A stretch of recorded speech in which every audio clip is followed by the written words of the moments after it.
Hello everyone, my name is Endangered CDs, and today I'm going to tell you my view of a review on Rocket League. Now, we all know that this game became a runaway success as an indie game of sorts. In fact, it was so popular that it was almost to the same degree as Undertale. Or maybe that's a bit of an overstatement. I'm only saying this because when the game was released, it spread like wildfire. And like wildfire, it sure did spread. This game is also, to my surprise, a spiritual successor, or maybe a sequel, to the PS3 game, Supersonic Acrobatic Rocket Powered Battle Cars. Try saying that 3 times fast. I personally haven't played this game or even owned a PS3, but I sure was surprised when I heard that there was a predecessor. And now, here we are. Now that Rocket League is in HD on the PS4 and on Steam, that means that things can only get better from here. The gameplay. As you can see, Rocket League is basically soccer with cars. Or, as you may put it anywhere else other than America, football with cars. It sounds contradictory because you have cars playing soccer, or I mean football. Okay, you get the idea. Since you have cars instead of people playing soccer, that means that most of the rules of a typical game of soccer have been made obsolete. For instance, you know how that whenever the ball goes out of bounds, it must be returned into play from an overhead throw or a corner kick? Well, in Rocket League, the entire soccer field is sealed in a cage that's bigger than a WWE SmackDown arena. Brother! You can even ride on the walls and the ceiling if it calls for it. So nobody's leaving that field until the game's over. Another thing that you don't have to deal with is fouls, since nobody has arms to hit the ball with like a cheater. So that means that any part of your card is allowed to hit the ball. Doesn't matter if it's the bumper or the light or the top, any part is fair game. Even though it may be encouraged to show off, you don't have to hesitate on how you hit the ball. Do it!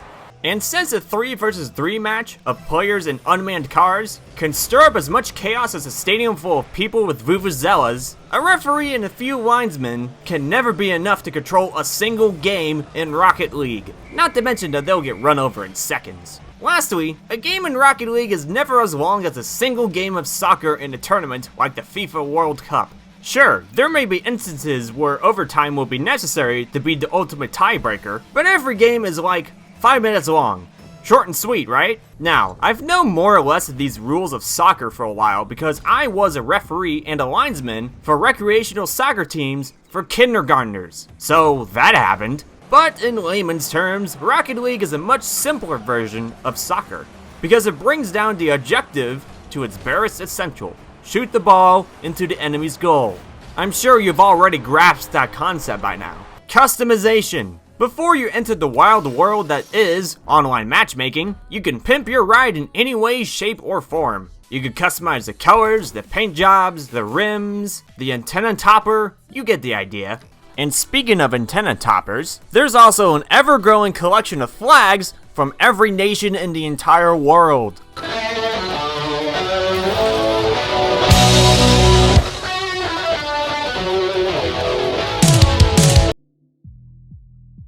Moskau, Moskau, deine Seele ist so groß, nachts da ist der Teufel los. Ha, ha, ha, ha, ha. Hey! Para bailar la bamba, para bailar la bamba, te necesito una. You can even go the extra mile and customize your rocket trail.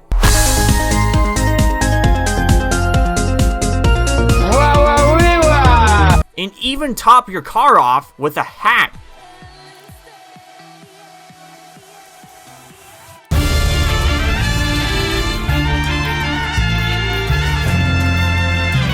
In order to customize your car, sort of like a pseudo hat simulator that's kind of like TF2, you'll have to keep playing games, whether you win or lose. And you have to complete each game too. There's also DLC for different cars that are up for purchase that are purely cosmetic, such as 2 of the cars seen in the spiritual successor that's too long of a name to say, and even the DeLorean Time Machine.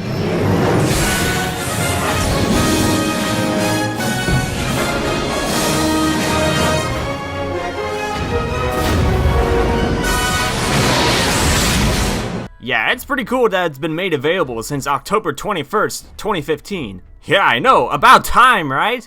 Great Scott!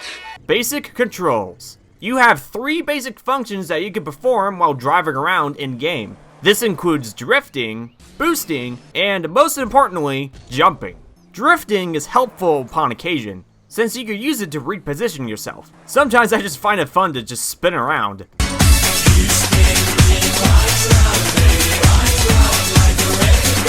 Boosting is, obviously, helpful for getting you from one side of the field to the other. Your boost gauge can be refilled by driving on the fuel nodes that are scattered throughout the field. But there's a good chance that you might just waste it all at once anyway. Gotta go fast! Gotta go fast! Gotta go fast, too fast, too fast, faster, faster! If you get up to top speed, you'll have enough force to detonate your opponents. Oh yeah, that's a thing in this game. Kaboom! I guess there are certain situations where detonating your foes is actually pretty useful. Boosh! You talk about a hit! But unless you intentionally detonate somebody, this is going to happen on accident more often than not. Oh, what the fart? Jumping in various directions and angles will aid you in getting the ball where you need it to go. Bound, bound, bound and rebound, bound and you're up right next to the sky. Every player can also double jump, and in any direction. This is usually helpful for pushing the ball in the desired direction at a higher velocity, such as, for instance, into the enemy's goal. Who'da thunk it? Score! You can also keep double jumping forward in order to achieve the same amount of extra speed without having to use your boost gauge. Combining these functions will usually provide different results, such as when you're in mid-air, you can hold the drifting button to spin sideways. Do a barrel roll! And if you get into the right position, you can also boost in mid-air and take off like a rocket. Okay, this is important. As a word of advice when it comes to using the ball cam, which you can toggle instantaneously by the way, don't keep the ball cam enabled at all times. Unless you're assuming the role of the goalkeeper, and that the ball is pretty far away. Because if you keep it on, you're going to remain in tunnel vision the closer that the ball gets to you. With the ball cam on, your camera is only focused on the ball no matter where it is. That's how it's supposed to work. So you're probably going to forget where everyone else is from behind, or beside you. Woo! Bumper cars! Keeping the ball cam on for too long also ruins my sense of direction, so take caution when you've got that going. My best advice is to turn off the ball cam whenever you need to focus on your driving, and turn it on whenever you need to figure out where the ball is on the field. Oh, there he is! The players. Because of the influx of noobs that constantly flow into online multiplayer games all the time, don't be surprised if you come across a team that has a distinct lack of synergy. After all, it's pretty normal to find players that have absolutely no idea what they're doing anyway.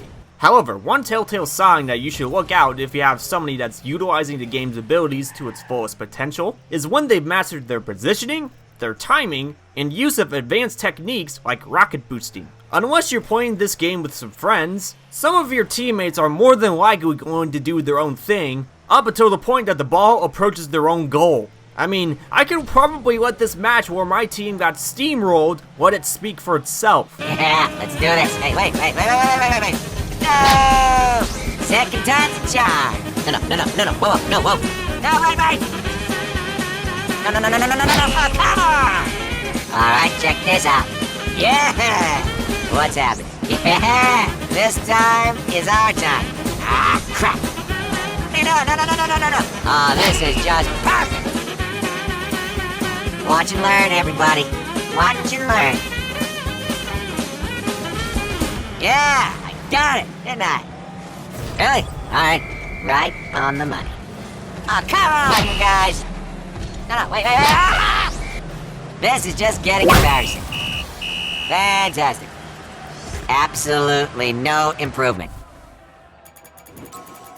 Well, I tried. Since your participation for a whole match is all you need to win free car items, and experience points by the way, it's actually not as infuriating or disappointing to lose in a game of Rocket League, as opposed to losing a match in an FPS game. It might just be the E10 atmosphere or something, I don't know. Plus, you don't really find that many people trash talking to each other. So yeah, I like FPSs. What can I say? There's nothing like the rush of hunting people down and killing them. I mean, my heart's beating, my hands are shaking, but I'm still shooting, and I'm still getting the headshots. It's like boom, headshot, boom, headshot, boom, headshot. Conclusion. I personally love Rocket League as an original mix to a traditional sports game. It's especially fun to play this game with some of your friends too. So I would definitely get it if you have some buddies to play it with as well. There's not that many sports games that I play besides Rocket League. I think it's mostly because the game has an idea mixed into an existing sport that sounds so crazy, it just might work. And boy did it work. At least twice. But as always, thank you guys for watching my experiences in the world of car soccer. I will see you all later.